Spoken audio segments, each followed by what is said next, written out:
Bismillahirrahmanirrahim. Assalamualaikum warahmatullahi wabarakatuh. Saya akan terangkan al-darurah tubih al-mahzurah. Ia bermaksud keadaan darurat mengharuskan perkara yang dilarang.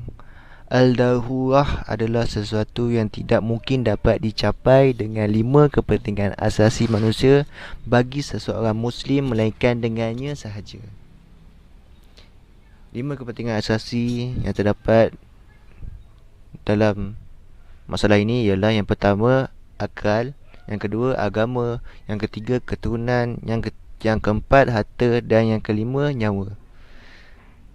Al-mahzurah, segala perkara yang terdapat nas syaraknya melarang dan mengharamkannya. Kaedah ini menjelaskan bahawa dalam keadaan yang tertentu maka kita diharuskan melakukan sesuatu yang pada asalnya dilarang oleh hukum Islam. Contohnya, kita diharuskan memakan bangkai kerana ketiadaan makanan.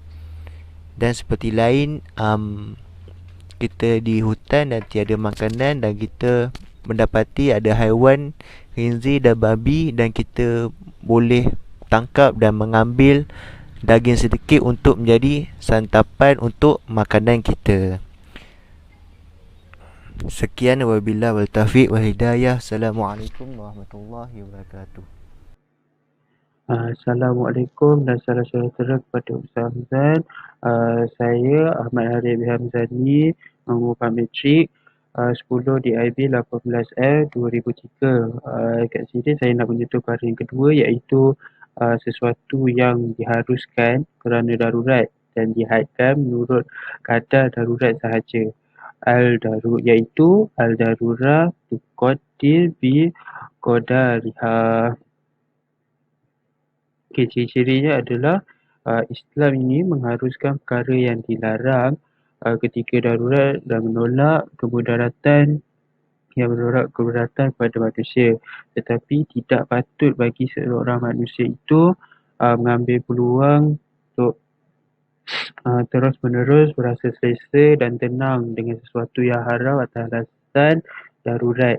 Kat sini kita boleh melakukan perkara yang diharamkan Islam. Tetapi contohnya seperti makan daging khinzir atau buaya yang dilarang oleh Islam tetapi atas alasan darurat. Tetapi sekiranya darurat itu telah tamat, umat Islam tidak sepatutnya melakukan perkara itu kerana perkara itu adalah haram di sisi agama Islam. Kaedah ini juga membawa maksud bahawa keharusan perkara yang dilarang ketika darurat tersebut adalah mengikut kata keperluan. Maknanya kita ikut perkara yang dilarang lah, perkara yang tak boleh kita buat hanya dengan kadar keperluan saja, keperluan kita. Tidak boleh melebihi daripada keperluan kita. Bukan yang mengikut kehendak kita lah, hanya keperluan sahaja. Yang seterusnya saya ingin menyatakan contoh-contoh kaedah ini, iaitu contoh pertama adalah orang yang kelaparan ataupun kehausan boleh minum dan makan benda yang haram sekiranya untuk menyelamatkan diri saja dan meneruskan hidup serta tidak boleh lebih daripada itu. Maknanya kat sini makan contohnya makan khinzir, makan katak, makan buaya.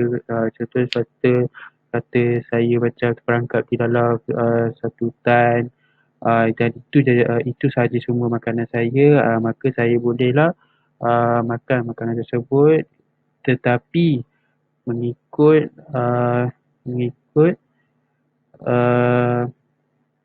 cukup cukup untuk meneruskan hidup saya saja dan minum minuman yang boleh memabukkan itu juga mengikut keperluan saya juga. Contoh kedua adalah tidak harus seseorang wanita pergi mendapatkan rawatan daripada seorang doktor lelaki sedangkan terdapat doktor wanita yang dapat merawatinya. Kat sini kalau ada doktor wanita yang dapat merawat wanita tersebut, dia haruslah pergi ke doktor wanita tersebut. Tetapi sekiranya dah darurat dan hanya doktor lelaki saja yang berada di situ, maka wanita tersebut bolehlah pergi ke doktor lelaki tersebut untuk mendapatkan rawatan. Baiklah, itu saja daripada saya. Sekian, terima kasih. Assalamualaikum warahmatullahi wabarakatuh. Nama saya Muhammad Danish Hamizan bin Ed Effendi. Nombor metrik 10 DIB 18F2009. Hari ini saya akan membentangkan tentang kemudaratan tidak boleh dihilangkan dengan kemudaratan yang lain, iaitu al-darar la yuzal bi al-darar. Okey, kaedah ini membawa maksud bahawa sesuatu kemudaratan yang dihilangkan atau disingkirkan tidak boleh mendatangkan satu kemudaratan yang lain, sama ada kepada dirinya atau orang lain. Kemudaratan yang sama atau lebih berat adalah kemudaratan yang baru diwujudkan. Okey, contoh kat sini, jika seorang individu membuat sesuatu yang memudaratkannya, jika kemudaratan itu dah hilang, dia tidak boleh lagi memudaratkan orang lain ataupun kepada dirinya untuk sekali lagi. Okey, seterusnya. Okey, contoh-contoh. Contoh dalam bidang perubatan. Muaz dan Syazmin menghidapi penyakit yang sama dan ubat yang sama antara mereka. Jika ubat itu kepunyaan Syazmin, maka tidak harus mengambil ubat itu untuk diberikan kepada Muaz. Okey, contohnya kat sini, jika ubat itu Syazmin punya, dia tidak boleh bagi pada Muaz sebab jika dia bagi ubat itu pada Muaz, dia akan memudaratkan Syazmin. Syazmin tidak ada ubat itu, maka dia akan memudaratkan Syazmin. Jadi dia tidak perlu berikan kepada Muaz. Okey, contoh yang kedua, nafkah tidak diwajibkan ke atas keluarga yang fakir untuk keluarga yang fakir juga. Kerana menolak kemudaratan si fakir yang pertama akan menimbulkan kemudaratan yang sama dengan keluarganya. Okey, contoh yang ketiga, seseorang yang dipaksa membunuh orang lain tidak halal baginya melakukan paksaan tersebut. Kerana pembunuhan itu akan menimbulkan kemudaratan yang sama atau lebih besar darinya. Okey, contoh kat sini, jika seorang itu dipaksa membunuh, dia akan mudaratkannya. Contoh, mudaratkannya seperti jika dibunuh orang, dia akan ditangkap polis ataupun diumban di dalam penjara ataupun dihukum gantung. Itu akan memudaratkan dirinya jika dia dipaksa untuk membunuh orang. Okey, contoh yang terakhir. Jika seseorang dipaksa minum arak, kalau tidak diminum ia akan dibunuh, maka halal arak itu bagi dirinya. Ini kerana ancaman bunuh itu lebih berat mudaratnya daripada mudarat minum arak. Okey, dekat sini, jika seorang individu dipaksa untuk minum arak, arak itu halal baginya. Kalau tidak, dia akan mudaratkannya. Sebab pembunuh itu akan membunuhnya jika dia tidak minum arak itu. Maka halal baginya untuk minum arak tersebut. Okey, sekian daripada saya. Terima kasih. Assalamualaikum warahmatullahi wabarakatuh. Nama saya Muhammad Muaz bin Saizi dan nombor metrik saya 10 dari B18F2055. Jadi saya akan sambung mengenai tajuk perbudalan saya iaitu jenis-jenis kemudaratan dan contoh-contoh yang berkaitan dengannya. Okey. Saya boleh jenis kemudaratan iaitu kemudaratan yang lebih besar akan dihilangkan dengan kemudaratan yang lebih ringan. Okey, maksud kemudaratan ini ialah kemudaratan yang kita terpaksa menghadapi kemudaratan tersebut, tetapi kita perlu memilih satu kaedah ataupun satu kemudaratan yang lebih ringan untuk dihilangkan. Ini juga mengurangkan risiko ataupun kemudaratan yang kita hadapi dalam kehidupan seharian.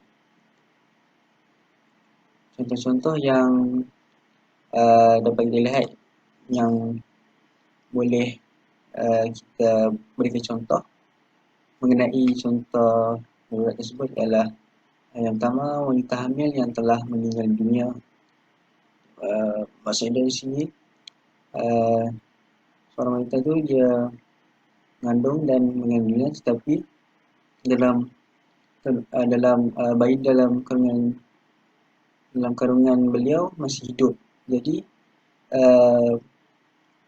peratus risiko ataupun kemudaratan untuk bayi itu meninggal adalah tinggi. Jadi kita perlu mengambil kemudaratan yang lebih ringan, iaitu dibolehkan membelah perut si ibu anak tersebut yang telah meninggal dan proses dan mengambil bayi tersebut kerana ada peratus untuk bayi itu hidup. Okay, contoh yang seterusnya adalah seseorang itu dipaksa untuk minum minuman keras ataupun arak. Jadi contohnya kalau seseorang ini dia dipaksa dan diugut ataupun diancam untuk dibunuh, maka halal ataupun dibolehkan dia minum kerana dalam kaedah ini mengambil kaedah iaitu darurat yang lebih ringan ialah meminum arak tersebut kerana tidak mahu dibunuh. Dibunuh itu macam merupakan darurat yang besar. Jadi kita perlu menghilangkan darurat yang besar itu dengan meminum arak tersebut. Okey. Contoh yang terakhir ialah dipaksa untuk melafazkan kalimah kufur. Kalimah kufur ni macam kita sebagai orang Islam mengaku yang kita ni beriman dengan agama ataupun Tuhan yang lain. Jadi jika kita tidak menyebut kalimah kufur tersebut, kita akan diancam untuk dibunuh. Jadi kita dibolehkan untuk menyebut kalimah tersebut dengan hati kita masih benar ada iman yang percaya dan taat kepada Allah Subhanahu Wa Taala. Sekian dari saya. Terima kasih. Yang seterusnya ialah menolak kemudaratan adalah lebih utama daripada mengambil kebaikan. Atau dari segi istilah Arabnya, dar al-musafat aula min jab al-masalih.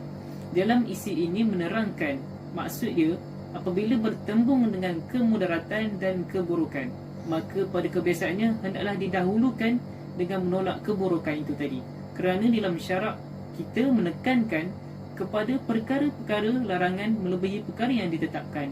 Contoh lain untuk mudah kita fahami, kaedah ini membawa maksud jika terdapat pertentangan antara kebaikan dan kemudaratan dalam sesuatu perkara, maka mencegah kemudaratan itu adalah lebih baik daripada mendapat kebaikan.